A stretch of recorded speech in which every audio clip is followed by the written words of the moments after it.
જોઈ રહ્યા છો ગુજરાતની એક એવી ચેનલ કે જે તમારા શહેરના પળે પળના સમાચારો તમારા સુધી પહોંચાડે છે। સ્વાગત છે આપનું A1 અભિક્રાઇમ ન્યૂઝમાં। હું છું anchor Arpita Patel.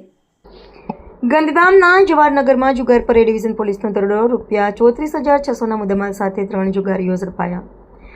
IG Chirag કોડિયા, SP સાગર બાગમાર અને ડીવાયએસપી મુકેશ ચૌધરીના માર્ગદર્શન હેઠળ પીઆઈ એમ જે રાઠોડની ટીમની સફળ કાર્યવાહી। પૂર્વ કચ્છમાં જુગાર અને પ્રોહિબિશન જેવી ગેરકાયદેસર પ્રવૃત્તિઓ સામે ચાલી રહેલા અભિયાન અંતર્ગત ગાંધીધામ એ ડિવિઝન પોલીસે વધુ એક સફળ કાર્યવાહી હાથ ધરી છે।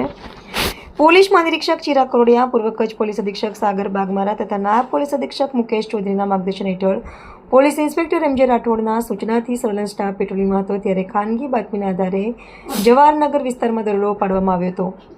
પોલીસે સ્થળ પરથી જુગાર રમતા શિવાભાઈ ભીખાભાઈ વાઘેલા, રામભાઈ બાબુભાઈ અખિયાણી અને દેવાભાઈ બાબુભાઈ અખિયાણીને ઝડપી પડ્યા હતા।